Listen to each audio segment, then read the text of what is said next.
Yeah. Does this mean that you are a political person? Because you ran for the NDP, didn't you? I did. I think what I learned in that is I really didn't want to be a politician. I mean, it was like, okay, I think a lot of artists reach a point where they think, oh, they should do something more real.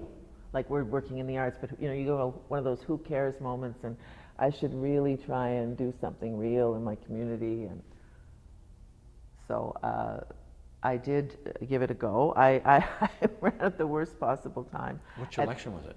It was the provincial election, and the NDP had been, they'd been elected 4 years before for the first time in history in Nova Scotia. They'd had this great victory, and everybody was so happy, but then they just dropped the ball. They just dropped the ball. Mainly on communications. They did not communicate well with their base. We're talking 1990? No. This is much more recent, Robert. This was 2000. They got elected in 2009, and I ran in 2013. It was a life-changing experience. I knocked on 3,000 doors. I went to places I'd never been in my riding. I met people and heard things I'd never heard. So I'm glad I did it. We did very well, considering that the NDP got wiped out, but we did lose, and I'm kind of really glad. But do you think that is a general instinct? When does the artist decide to act in the so-called real world? That's Glenda Jackson, Yeah. That's Wendy Lill, that's Lionel in Montreal. A number of actors Yeah. said, no, I'm going to Lally Cadeau. Yeah, and the wonderful guy from Codco. I don't think he ever got elected, but he's tried a couple of times. The really thin guy. He's so funny. His name's Yes, just out of sorry, my tip of the head. tongue, wonderful guy, very, very Brilliant, funny. brilliant guy. Anyway, can't remember his name. It'll come. So what did you learn trying politics?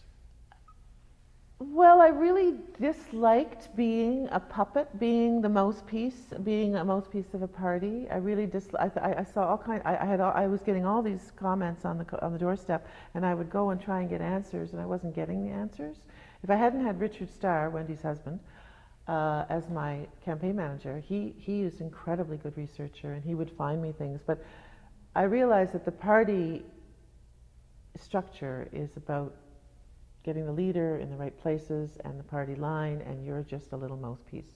And so don't rock the boat. Don't give us a hard time. I'm going to get arguments with these guys, like, what are you doing about the Home for Colored Children? Well, we're not, that's not an answer. What are you doing? Shift, bob. So I kind of got to see the inside of the party mechanics a bit, and I realized I would never survive in that kind of environment. I don't have enough belief. I'm not that committed to a party line, to any party line. And did Wendy Lill help you? Well, she helped me in that she gave me lots of practical advice, but she totally understood. I mean, she'd been through it on the federal level, and I think her commitment politically is much greater than mine. I'm not really somebody who has the compassion. She has a tremendous compassion and caring for people, which made her an incredibly good MP, because she actually has energy for people, and she actually works so hard on their behalf. I walk around the lake with Wendy regularly, Lake Vingoe. And she hasn't been an MP now. She stepped down in 2004. She's still like, Wendy, and people still come up to her and ask her to do stuff because she's the last person they can remember that ever did stuff. Right. So she has a real bent for that kind of, it's almost like pastoral care, caring for people in her community, making sure that they get what they need. She was so good at that. I don't think I have the largeness of spirit for that. I would just get so exhausted. So why did you run? Well, I ran for the reasons I said, which is I felt I could do something. I could see things that I wanted to improve in the way things were being done. I mean, I'd like to think that certainly if the NDP had gotten back in, we wouldn't have lost the Nova Scotia Film Tax Credit, which was the crime of the century down there, right? So I could see things that the NDP government wasn't doing well, but I thought having, I could be a voice within that government that could help maybe to do things a little better, But you have to have such, I'm sure if I had been elected, I would have been okay, but I wasn't sad not to be elected. So was election night like opening night? Where were you on election night? Were you like this? kind of, I think by election, it didn't take long. I mean, we were still hopeful, but it was,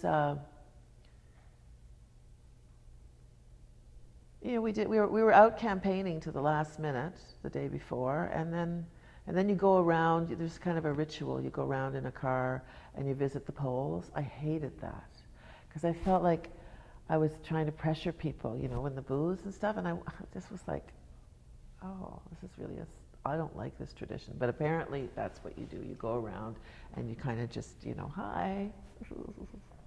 Ooh. Yeah, I didn't like that. And so that was finally over, and then the polls closed, and then within an hour, I think, we knew that we had lost. The whole province had lost. Right. So, I mean, they went from 32 to 4 or something. And in Nova Scotia, which party is usually the most supportive of the arts? Well, we only have ever had the Tories and the Conservatives until 2009, right? Like that was the first time the NDP had been elected, and one of Darrell Dexter's things, like when they closed the Nova Scotia Arts Council, when they shut it down, when Rodney MacDonald shut it down in whatever year that was, 2000. Dexter was out on the streets with the rest of us saying, you know, if I get elected, we're going to bring back the Nova Scotia Arts Council. And in fairness, they did. They brought back a facsimile of it. It wasn't exactly the same, but they did bring back a facsimile, and they were quite supportive. And they did support the film credit, and they. Sorry, the Dexters were Liberals or Conservatives? No, Dexter is Darrell Dexter was the NDP. Was the NDP? Yeah, right, who was elected in 2009. So they were supportive of the arts, but they fucked up on a lot of other issues, and so they didn't get reelected. But in terms of who's been most supportive, I don't think anybody's been particularly supportive. There have been individuals come and gone. John Savage, actually, who had been the mayor of Dartmouth, loved the arts. And he actually helped us get Alderney Landing built, and like when he was premier, he had a personal interest in the arts. I don't think it was because he was a liberal. I think it was just because of who he was, right. you know.